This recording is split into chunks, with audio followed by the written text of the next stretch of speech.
तो ये तो आपने देखा कि लौंगोवाल समझौता के तहत राजीव गांधी सरकार के समय में क्या कुछ हुआ और हरियाणा के पक्ष में क्या निर्णय लिए गए थे।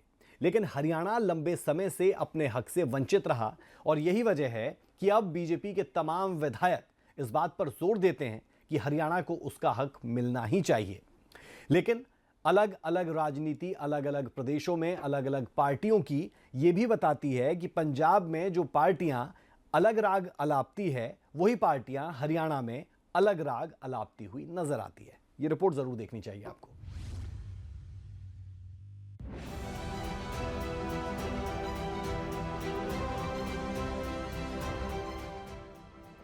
हरियाणा को नई विधानसभा के लिए चंडीगढ़ में जमीन मिलने का रास्ता साफ हो चुका है, लेकिन इसके साथ ही विवाद भी गहरा गया है।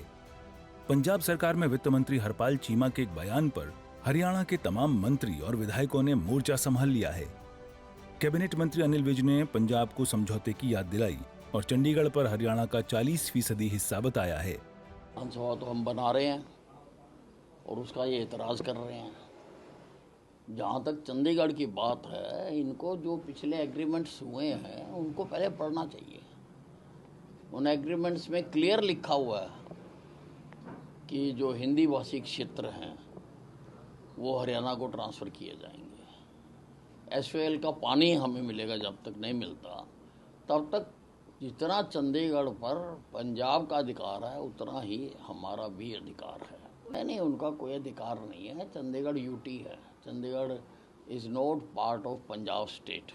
वो इस तरह की बात कह नहीं सकते हैं। और यूटी के अंदर जितने कर्मचारी अधिकारी भी लगे हुए हैं वो 60-40 की रेशो से लगे हुए हैं। उसमें हरियाणा के भी होते हैं, पंजाब के भी होते हैं। उनको सारा मालूम नहीं है, तो ये सारी उनको जानकारी लेनी चाहिए कि चंडीगढ़ एक यूनियन टेरिटरी है आज की तारीख में। वो आपकी नहीं है।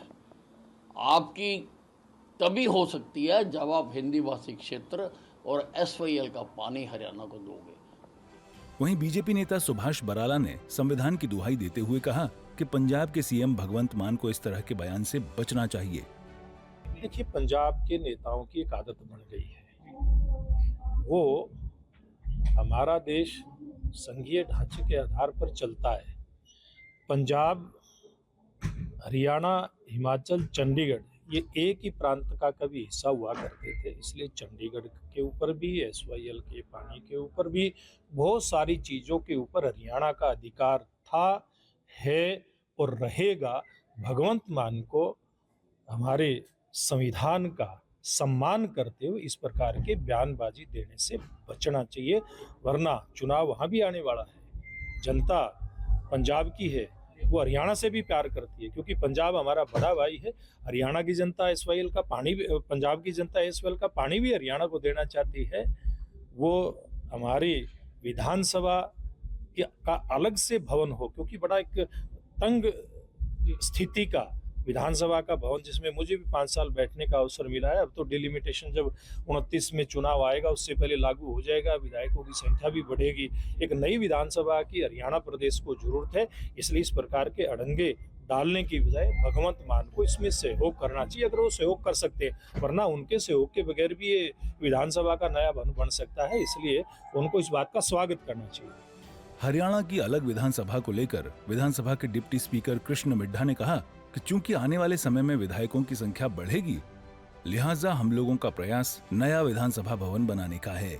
कि वो आपत्ति उठा रहे हैं, ठीक है, उनका अपना कोई होगा, लेकिन हम लोगों का पूरा प्रयास है कि नई विधानसभा बने, क्योंकि ये विधानसभा हम लोगों को छोटी पड़ेगी।